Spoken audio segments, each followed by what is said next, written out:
Hello my student, I hope you are doing well. It's me again, Madam Gracious Kanzeni from Educare TZ.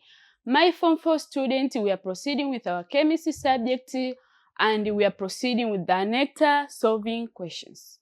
My student, the aim of this Necta solving question is to ensure that you as a student, you can able to provide the correct response towards your questions in examination, but also the aim is to know how to convince a marker because most of students they fail to convince a marker. Kwenye maswali yao wanakuwa wanajitungia maswali wenyewe kwenye mtihani, wanajibu maswali randomly, so they tend to fail how to convince a marker na wanakosa maksi zao za kutosha. Therefore, through Educare Media, my student, you will be able to know how you can convince a marker, but also utajua ni namna gani unaweza ukajibu mtihani wako kwa njia sahihi, kwa mfumo sahihi, na ukamshawishi msahishaji akakupa maksi zako zote. So, my Form 4 student, today we are proceeding with the Necta 2020 and we are proceeding with the question number 13 and 14. Katika sessions zilizopita tuliona maswali mengine, but today we are proceeding with the question 13 and the question 14. My Form 4 student, the question 13 states that carbon is one of the elements that has allotropes. Explain how the allotropes of carbon differ from each other. 15 marks. My student, this question, first of all, you have to recall swali lako linatoka kwenye concept gani na linahusiana na nini. This question is from the concept of non-metal and their compound, whereby it is the concept of carbon, na swali linamtaka mwanafunzi aelezee about the allotropes of carbon, how these allotropes of carbon they differ from each other. And my student, another question is question 14, whereby it is stated that despite the corrosiveness, sulfuric acid is very important in industry. Kwamba ukiachana na its corrosiveness, kwamba yenyewe ina ile corrosive effect, lakini ukiachana nayo yenyewe ni very important, ni ya muhimu viwandani. Therefore, explain the importance of sulfuric acid in industry by giving 60 points. So, student anatakiwa aelezee the 6 importance of this sulfuric acid in the industry. Now, my student, swali lina maksi 15. The same apply. First of all, you have to consider the weight of the maxi. Unatakiwa uangalie uzito wa maxi maxi za swali lako. Then is where you can able to provide the correct response kulingana na uzito wa swali. Swali lina maksi 15. Kwa hiyo unatakiwa ujielezee. Na this question, my student, the question number 13 and 15 ni maswali ambayo yanapatikana kwenye section C. So you have to be brief. Lazima uelezee vizuri kwa undani ili yule msahishaji akuelewe vizuri na ili uweze kupata maksi zako zote. Now my student, we are going to see the answers one after another. By starting the question number 13, whereby tulikuwa tumeona kwamba carbon ilikuwa na sum of allotropes. Sasa, how do they differ from each other? Now, the first of all, you have to understand that carbon exists into 2 allotropes, kwamba yenyewe ina exist katika 2 allotropes. Carbon as a graphite and carbon as a diamond. Kwamba we have the 2 allotropes of carbon. We have the carbon ambayo ana exist kama diamond, but also we have a carbon ambayo ana exist as a graphite. Now, my students have to understand that what is allotrope? Allotrope ina maana gani? Therefore, allotrope is the existence of an element in more than one form at the same physical state. Kwamba, okay, you can see that the same element exists in different form, lakini inakuwa na the same physical state. So, we are talking about carbon, but we can see at the same time the carbon exists in terms of diamond, but also exists in terms of graphite. Now, the following are the differences between carbons as diamond and carbon as graphite. So, sasa tunaenda kuona how this carbon as diamond differ from carbon as graphite. Though both of them are carbon, lakini ile physical state yake ni the same, lakini zina exist in different form. Kwamba huyu anakuwa ni diamond, huyu anakuwa ni graphite. Therefore, let us see their differences. How do they differ from each other? Now let us start with the diamond. The diamond, all carbon atoms are used in bonding. Kwamba tunapozungumzia carbon, I mean carbon as a diamond. Tukija kwenye bonding formation, their carbon atoms zote zinakuwa involved katika bond formation. You can see that carbon lazima iwe bonded na 4 carbon kwa sababu ya sifa yake ya kuwa tetravalence. Therefore, you can see that ile bondi 4 zote ambazo zinazunguka carbon atom zinakuwa bonded. That's why tunasema kwamba diamond, their carbon atoms zinatumika kwenye bonding formation. But now, how about the carbon of the graphite? You can see that one of the 4 carbon atom is not used in bonding, only 3 are used. Kwamba katika graphite ni carbon pia, lakini you can see that kwenye bonding formation au kwenye bonding mechanism there is a difference. Kwamba kwenye hii graphite only 3 bonds zinakuwa involved while 1 inakuwa excluded. So this is how the diamond of the carbon and the diamond of the graphite differ. Now, another one is diamond is very hard, hence used in drilling. Kwamba we know that the diamond is very hard. Tunapozungumzia very hard mean that ni ngumu kiasi kwamba inaweza ikawa applicable katika various areas au katika ile material ambayo yanatumika katika drilling mechanism au drilling purpose. For instance, my student katika topic ya non-metal and their compound, which is form 4 topic, tulisoma kuhusiana na concept of carbon as a non-metal. Tukasoma his concept, properties of this carbon. So my student, you can go through our education media there. Kama hauna understanding kuhusiana na his concept, therefore you can sit there and you can get more knowledge concerning this topic. Also, graphite is soft, hence used as a lubricant. Kwamba tunapokuja kwa graphite, this is soft. Kwamba yenyewe ni soft, so inatumika katika process of making grease au katika hizi mechanism za lubricant. Tunapozungumzia lubricant, tunaelezea zile mechanism za kulainisha some of the substance or some of the apparatus. For instance, utakuta kwenye magari wanakuwa wanatumia zile lubricant, zile oils, some of the oils wanazitumia, zile grease wanazitumia katika kulainisha vile vyuma. Therefore, this is the application of the graphite or the diamond, I mean carbon of the graphite. Another one is diamond has high refractive index, making it suitable for use in jewelers. Kwamba this carbon of diamond yenyewe ina high refractive index. Tunapozungumzia refractive index, hii refractive index yake inaipa ile capability au inaifanya hii diamond inakuwa suitable kwa ajili ya kutengenezea hizi jewelers. But also the graphite now has low refractive index, hence inakuwa dull. Kwamba yenyewe inakuwa na low refractive index, haiwi na ile refractive index kubwa.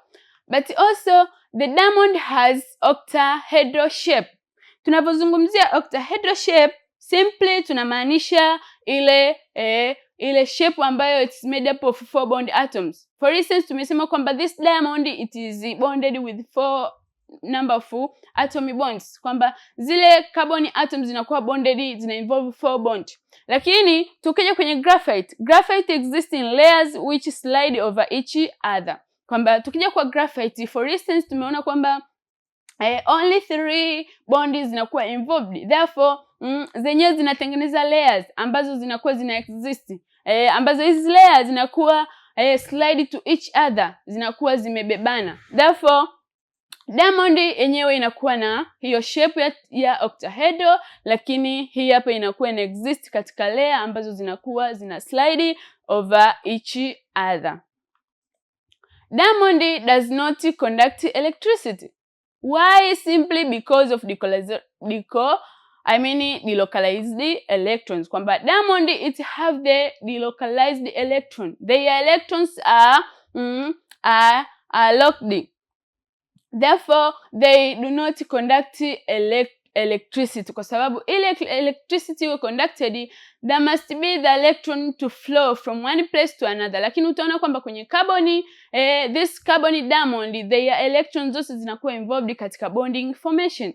Therefore, graphite conduct electricity, but when you come up to graphite, their electron can move from one place to another. Tumeona kwamba yenyewe involve zile 4 bonds of electron. Kwa hiyo kwa sababu kunakuwa na some of the electrons zipo free, therefore they can move from one place to another and therefore they can produce the electricity. That's why tunasema kwamba graphite yenyewe ana produce electricity while this diamond, carbon of the diamond does not provide the electricity or do not conduct electricity. Now my students, that is about the question number 13, ambapo mwanafunzi angeonyesha hizo allotropes of carbon ambazo ziko mbili tu ambazo zina exist as carbon of diamond and carbon of graphite, akaonyesha tofauti zake jinsi zinavyotofautiana. Huyu mwanafunzi alikuwa anatakiwa apate marks zake zote, na hii ndo namna ambayo hata wewe unatakiwa ujibu ili uweze kumconvince maka, lakini ili uweze kufaulu vizuri mitihani yako, kwa sababu once you provide the correct response katika ile systematic manner, ndo pale ambapo utapata marks zako vizuri, lakini pia ndo pale ambapo utafaulu vizuri mitihani yako. Now my student, let us see the question number 14. The question number 14 tuliona kwamba the whole sulfuric acid kwamba ni most wanted in the industry, most crucial in the industry, lakini yenyewe ina corrosive effect, kwamba ukiachana na ile corrosive effect yake yenyewe ni mostly wanted. Therefore, tutoe 6 uses of sulfuric acid in the industry. Kwamba sulfuric acid in the industry ina kazi gani? And my student, we know that in the industry is where the economic purpose can be developed, kwa sababu shughuli za kiuchumi zinategemea shughuli za viwandani and so forth. Kwa hiyo utakuta shughuli nyingi za viwandani ndo zinahitaji sasa au zina apply hii sulfuric acid na yenyewe ni corrosive. Sasa kuachana na kwamba ni corrosive, ina corrosive effect, what are their uses? What are their function in the industry? Therefore, sulfuric acid is used in the manufacture of fertilizers in the industry. Kwamba hii sulfuric acid inatumika katika kumanufacture these fertilizers in the industry. When we talk about fertilizers, we are talking about those inorganic substances ambazo zinaweza zikatumika kama katika growing the plant, boosting the plant growth and so forth. Kwa hiyo hii sulfuric acid is very crucial kwa sababu inatumika katika kuzalisha some of the fertilizers ambazo hizi fertilizer, my student, tunazitumia mostly katika tunazitumia mostly katika our domestic purpose, for instance katika kilimo. Katika kilimo, these fertilizers are mostly applicable ili kuwezesha ukuaji mzuri wa mazao. But also, sulfuric acid is used in the making of batteries such as lead acid accumulators. Those batteries ambazo zinatumika katika for instance the lead acid accumulators zinatengenezwa kwa kutumia the sulfuric acid. That's why you can see that sulfuric acid is very important in the industry, kwa sababu inatumika kutengeneza hizi batteries ambazo kwa mfano wake ni lead acid accumulators battery. But also, sulfuric acid is used in the cleaning of the metals by removing rust in the industry. Kwamba yes, sulfuric acid ina hizo corrosive effect, lakini inahitajika sana viwandani kwa ajili ya kuendesha shughuli za kuzalisha this kind of cleaning material, cleaning substance, ambazo hizi cleaning material or substance zinaweza kutumika katika cleaning metals. For instance, you can see the metals such as those in iron form, zile metals ambazo zipo katika iron. Hivi vifaa vyote ambavyo ni vya chuma ambavyo vinaweza vikapatwa na kutu. So you can see that this sulfuric acid can be applicable now for cleaning those metals, ambapo utakuta sasa unaweza kuondoa ile kutu ambayo imekuwa contaminated there kwenye chuma, kwenye bati, those iron or sheet materials. Therefore, that's why sulfuric acid is required in the industry and is very important. But also sulfuric acid is used in making dyes and in many industries chemicals. Kwamba this sulfuric acid inatumika katika kutengeneza zisi dye. Katika viwanda vingi ambavyo ina involve hizi industry, chemical industries, zile industry ambazo zinajihusisha na hizi chemical. Kwa hiyo utakuta kwamba hii sulfuric acid inakuwa consumed to the maximum au inakuwa used to the maximum. Therefore it is inakuwa inahitajika sana, ukiachana na madhara yake kwamba ina hiyo corrosive effect, lakini inakuwa inahitajika sana kwa sababu these dyes zinapotengenezwa zinatumika sehemu nyingine na zina simplify matumizi ya shughuli nyingine. But also this sulfuric acid in pharmaceuticals, kwamba hizi ni kwenye issue za pharmaceuticals. Sulfuric acid is used to make drug for treating various ailments. Kwamba katika pharmaceutical issues or pharmaceutical areas, this sulfuric acid inatumika kufanya manufacturing of some drugs. You can see that some of the medicine or some of the drugs ambazo zimekuwa tested and proved to be used by human being and so forth, au kwenye matumizi mengine zinatengenezwa kwa kutumia this sulfuric acid. Therefore it is very important kwa sababu these drugs obvious zinatumika katika treating various these ailments, ailments, kwamba zinatumika katika kutibu baadhi ya magonjwa maybe au baadhi ya shida mbalimbali ambazo zinawapata wanadamu. Therefore this is very important. That's why out of the year, kuachana na it is corrosive, corrosiveness inakuwa required au inakuwa wanted to the maximum kwa sababu ya kwa sababu ya haya matumizi yake. And also in welfare, this is welfare, sulfuric acid is used in the making of explosive. Kwamba katika welfare this one inatumika katika kutengeneza this explosive, wale ambao wanatengeneza yale mabomu. So you can see that in the country ambazo zimedevelop wanatengeneza yale mabomu. So you can see that kwenye viwanda vyao this sulfuric acid is very important kwa sababu inawasaidia kutengeneza yale mabomu yao. Therefore kama sulfuric acid inatumika kutengeneza hayo mabomu, na tunajua kwamba mabomu tunasikia yanakuwa applicable mostly katika security au katika hata kama ni katika uvamizi, lakini yana kwa namna moja au nyingine kwa nchi za wenzetu mabomu kwao ni kitu cha muhimu. Therefore you can see that the sulfuric acid is the one which is used there in the industry to make this explosive. But also in water treatment, this sulfuric acid it is used in the regeneration of ion exchange resins. Kwamba katika this kwenye water treatment, kwenye water treatment, all mechanism of water treatment, this sulfuric acid inakuwa applicable there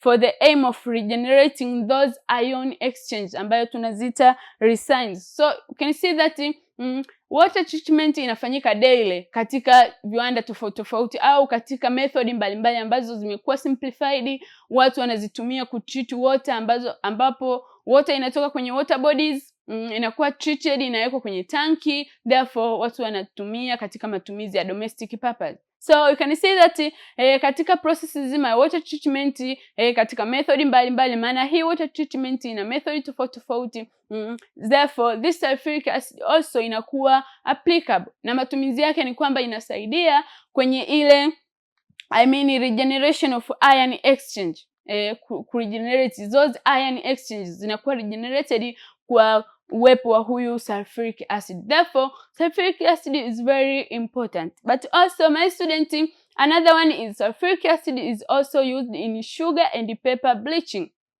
Kwamba hii sulfuric acid inatumika vile vile katika sugar but also katika pepper bleaching. Tunapoongelea pepper bleaching is where you can see that pepper it is made from the wood. Kwamba mtu alichukua mbao then baada ya kuchukua ile mbao as a material or material akaichukua ile malighafi akaiconvert akapata pepper. Na hizi shughuli zote zinafanyika viwandani. Sasa ile mechanism ya kufanya ile pepper hadi inakuwa ni white, anafanya bleaching, kunakuwa na changes of color there, kwamba from a certain color to the colorless, ambayo ndio ile white unaoiona karatasi ni nyeupe, sio ni ya rangi gani. So this mechanism katika viwandani wanategemea kutumia sulfuric acid ili waweze kufanya hizi bleaching mechanism katika pepper but also katika sugar. Katika sugar making wanatumia hizi sulfuric acid. Therefore my student, this is how mwanafunzi angetakiwa ajibu swali lake, swali la 13 and 14. Kwamba swali la 14 mwanafunzi angetakiwa elezee hayo matumizi au muhimu wa sulfuric acid, kwamba sulfuric acid ina corrosive effect au it is made up of corrosiveness. Lakini sasa kulingana na hiyo, kwa nini ni muhimu katika viwandani? Kwa nini inahitajika? Therefore mwanafunzi angetakiwa pass through the uses akiangalia ule umuhimu wa hii sulfuric acid kama tulivyoelezea hapo. Kwa hiyo mwanafunzi angetakiwa elezea swali lake, na hili swali na max 15. Therefore you have to be serious, you have to be brief, ili sasa umconvince yule msahishaji akupe hizo max zako 15. Na haya maswali obviously yanakuwa ni maswali ambayo kufanya wewe unakuwa na sehemu kubwa ya kujieleza. We say it a subjective question, kwamba you can explain the way you understand, no limitation kwamba hapa lazima uweke sulfuric acid A, B, C, D. No, the way you can explain. Kwa hiyo mwanafunzi atakaelezea kwa namna yake, lakini yupo sahihi na ameelezea vizuri pointi zake, obvious you will convince wa maka, utapata max zako as much as possible na utafaulu vizuri. But also kwenye swali letu la 13 ambalo tumeona zile allotropes of carbon, mwanafunzi angetakiwa ajibu kwa namna ile kama tulivyodiscuss. Therefore that is how you can provide the correct response, but also is how you can convince your marker. My student, napenda nikushauri kwamba wewe mwanafunzi wa form 2, wewe mwanafunzi wa form 4, wewe mwanafunzi wa form 3, lakini hata kama ni wa form 1, you have to pass through this session, kwa sababu hizi session tunasolve maswali tofauti. Kwa sababu tunapozungumzia Necta form 4 here, we are dealing with the summative assessment. Mean that kuassess au tunamwassess mwanafunzi kuanzia kidato cha kwanza, cha pili, cha tatu hadi cha 4. Therefore wewe mwanafunzi wa form 1 utakutana na maswali mbalimbali, utajua jinsi gani maswali yanaulizwa, but also wewe mwanafunzi wa form 2 vile vile utapata kitu. Wa form 3 na wa form 4 utakuwa ni rahisi sasa kufanya review ya maswali ya vidato ulivyopita, lakini kwa ajili ya kujiandaa vizuri for your coming Necta. My student, after saying so and advise you like that, I would like to say this marks the end of our discussion. Thank you so much for watching. Don't forget to subscribe, like and comment our media Educare TZ.